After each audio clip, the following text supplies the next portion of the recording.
लेकिन हम वहां बीजेपी और उसकी सहयोगी पार्टियों को हरवाने के लिए जाएंगे, और वो भी इसलिए, हमारा कोई निजी मसला नहीं है, हमारी दोनों मांगे पूरी कर दी जाए, एमएसपी पर गारंटी कानून बना दिया जाए और तीनों काले कानून वापस ले लिए जाए,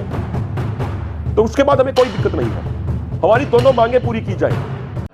सभी साथियों को हाथ जोड़ के नमस्कार, सत श्री अकाल, सलाम, जय जवान जय किसान। भाइयों, कल पूरे देश में कश्मीर से कन्याकुमारी तक, गुजरात से असम तक बहुत ही सफल कार्यक्रम किसान समाज ने आयोजित किया संयुक्त किसान मोर्चा के आह्वान पर। कल सभी राज्यों में राज्यपालों के माध्यम से महामहिम राष्ट्रपति जी को रोष पत्र सौंपा गया, जिसमें हमारी तरफ से बिल्कुल बातें साफ थी कि कृषि कानूनों को रद्द किया जाए और एमएसपी गारंटी कानून लागू किया जाए। साथियों, इस सफल कार्यक्रम के बहुत सारे मायने हैं और इस सफल कार्यक्रम का बहुत ज्यादा महत्व भी है। सबसे पहली बात तो यह कि जो बीजेपी के नेता बार बार झूठा दुष्प्रचार करते हैं कि यह किसान आंदोलन तो मात्र 3 राज्यों तक सीमित है, कल का कार्यक्रम बीजेपी के उस झूठे दुष्प्रचार के मुंह पे करारा तमाचा था। कल का कार्यक्रम देश के हर राज्य में हुआ, शांतिपूर्वक तरीके से हुआ, हरियाणा में हुआ, पंजाब में हुआ, उसके अलावा उत्तर प्रदेश में हुआ, मध्य प्रदेश में हुआ, आंध्र प्रदेश में, तमिलनाडु, केरला, बंगाल में, सब जगह में, गुजरात में, सब जगह में बहुत सफल कार्यक्रम हुआ। हाँ, ये जरूर हुआ, कुछ जगहों पे, कुछ राज्यों में जैसे मध्य प्रदेश और कुछ अन्य राज्यों में पुलिस प्रशासन ने बहुत गलत तरह का व्यवहार किया। मध्य प्रदेश में किसान नेताओं को घर पर ही नजरबंद कर दिया गया, यानी लोकतंत्र के सभी मूल्यों को तहस नहस किया जा रहा है बीजेपी सरकार द्वारा। हमारा कल का कार्यक्रम यही तो था कि हम शांतिपूर्वक तरीके से जाएंगे, धरना देंगे, रोष मार्च करेंगे, अपना रोष पत्र देंगे राष्ट्रपति के नाम, और कानूनी तौर पे, संवैधानिक तौर पे महामहिम राष्ट्रपति जी देश के मुखिया हैं, और देश की जनता उनको जब अपना रोष पत्र देने जा रही थी तो कई राज्यों में वहां पुलिस ने रोका। यह चीज साफ कर देती है कि बीजेपी आरएसएस की सोच अलोकतांत्रिक है, ये लोकतंत्र को मानने वाले नहीं है। साथियों, इसके अलावा एक सबसे महत्वपूर्ण बात यह भी रही कि जो कल का कार्यक्रम हुआ उसमें सभी वर्गों के लोग शामिल हुए, नौजवान भी थे, बुजुर्ग भी थे, माताएं बहनें भी थी, और पूरा कार्यक्रम बहुत ही डिसिप्लिन्ड तरीके से, अनुशासन में हुआ। सीनियर लीडरशिप ने जिस तरीके से जो आदेश, जो दिशा निर्देश दिए, नौजवानों ने उन्हीं दिशा निर्देशों को माना, नौजवानों ने उन्हीं के मार्गदर्शन पे आगे बढ़े। जहां पे सीनियर लीडरशिप ने कहा कि यहां में रुक जाना, इससे आगे नहीं जाना, तो वहीं पे नौजवान, सारी माताएं बहनें रुक गए। जब इस तरीके का अनुशासन आता है तो हमारी पूरी लीडरशिप का, हम सब का विश्वास और भी कई गुना ज्यादा बढ़ जाता है कि हम आंदोलन 100% नहीं 1000% जीतेंगे।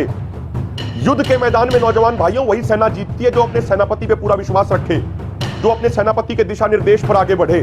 और अब हमारा पूरा किसान समाज, जो पहले थोड़ा असंगठित था, अब पूरे तरीके से इस आंदोलन के जरिए संगठित होता जा रहा है, और एक बहुत अच्छे तरीके से हम आंदोलन आगे लड़ते जा रहे हैं। आगे भी मेरी सभी भाइयों से यही विशेष विनती रहेगी कि जैसे कल आपने शांतिपूर्ण तरीके से, अनुशासन के साथ, एकजुटता के साथ आपने ये कार्यक्रम किया, इसी तरीके से आगे भी हमें ऐसे ही कार्यक्रम करते रहे हैं। साथियों, एक अन्य महत्वपूर्ण बात यह भी है कि जो कल का कार्यक्रम था, इसमें किसानों के साथ साथ मजदूरों ने भी भागीदारी की।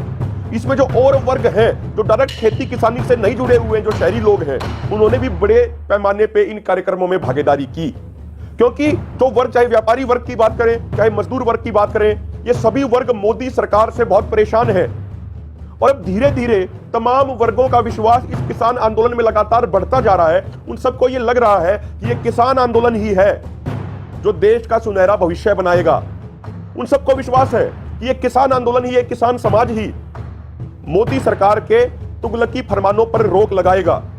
पहले भी और वर्ग भी परेशान थे, व्यापारी वर्ग भी पहले मोदी सरकार से बहुत परेशान थे, कभी जीएसटी के नाम पे, कभी नोटबंदी के नाम पे,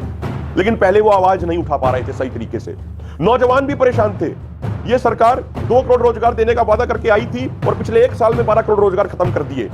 तो नौजवान भी परेशान थे। कोई नई सरकारी नौकरी नहीं निकल रही थी, कोई वैकेंसी नहीं निकल रही थी, सब लोगों के अंदर गुस्सा था। और अब इस किसान आंदोलन ने, आज देखिए, सिर्फ हिंदुस्तान के अंदर ही नहीं, पूरी दुनिया में इस किसान आंदोलन का डंका बज रहा है। पूरी दुनिया भारत के किसानों को सैल्यूट कर रही है और कह रहे हैं बड़े बड़े बुद्धिजीवी लोग कि पूरी दुनिया को भारत के किसानों से सीखना चाहिए कि किस तरीके से सफल तरीके से आंदोलन चलाते हैं। ये पूरे किसान समाज की जीत है और समय के साथ अब सभी वर्गों का साथ और सभी वर्गों का विश्वास इस किसान आंदोलन के साथ आता जा रहा है। मोदी सरकार ने नारा तो दिया था, सबका साथ, सबका विकास, सबका विश्वास, लेकिन अन्य नारों की तरह उनका ये नारा भी फर्जी था लेकिन अब इस किसान आंदोलन ने सबका साथ भी ले लिया है और सबका विश्वास भी ले लिया है और ये आंदोलन निश्चित तौर पे आगे और भी अधिक मजबूती से बढ़ता जाएगा और देश को एक सुनहरे भविष्य की तरफ लेके जाएगा। अब पूरे देश को यह भी विश्वास होने लग गया है कि जो संयुक्त किसान मोर्चा का मिशन यूपी मिशन उत्तराखंड होगा वो पूरे तरीके से सफल होगा और बीजेपी आरएसएस के ताबूत में आखिरी कील साबित होगा, क्योंकि हमारे देश का इतिहास है जो पार्टी यूपी की राजनीति से साफ हो जाती है फिर वो पूरे देश की राजनीति से साफ हो जाती है। यूपी में लगभग 403 विधानसभा सीटें हैं, 80 लोकसभा सीटें हैं और फिर कई राज्यसभा सीटें भी हैं। हम एक बात स्पष्ट कर देना चाहते हैं, हमारा कोई राजनीतिक एजेंडा नहीं है, हम वहां किसी को जितवाने के लिए नहीं जाएंगे, लेकिन हम वहां बीजेपी और उसकी सहयोगी पार्टियों को हरवाने के लिए जाएंगे और वो भी इसलिए, हमारा कोई निजी मसला नहीं है,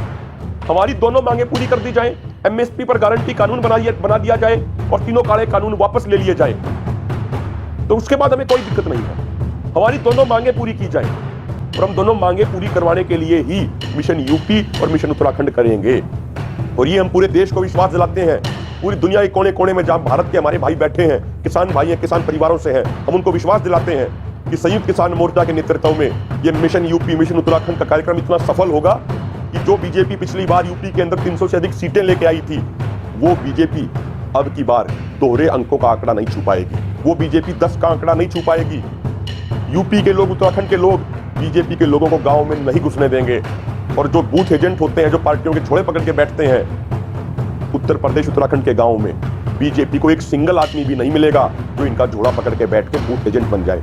इस तरीके का पूरा चाक चौबंद रणनीति बन चुकी है। बहुत जल्दी संयुक्त किसान मोर्चा अपनी फाइनल डिस्कशन करेगा, फाइनल चीजें तय करेगा पूरा संयुक्त किसान मोर्चा, और फिर जब एक बार ऐलान हो जाएगा, जब एक बार तय हो जाएंगे, तो पूरे भारत का किसान समाज तन मन धन से उस मिशन यूपी मिशन उत्तराखंड को सफल करने में लग जाएगा। तो साथियों, दोबारा से मैं सभी नौजवान साथियों को, खासकर बुजुर्गों को, माताओं बहनों को विशेष बधाई देना चाहता हूं पूरे संयुक्त किसान मोर्चा की तरफ से। कल का जो कार्यक्रम आप लोगों ने किया वो 100% नहीं, वो 200% सफल था, क्योंकि आपने संख्या भी बड़ी दिखाई, आप शांतिपूर्ण रहे, आप डिसिप्लिन रहे, आप अनुशासन में रहे, आप एकजुट रहे। अब ये चीज पूरे देश का विश्वास अधिक से अधिक पूरे किसान समाज पे और भी पक्का करती जा रही है।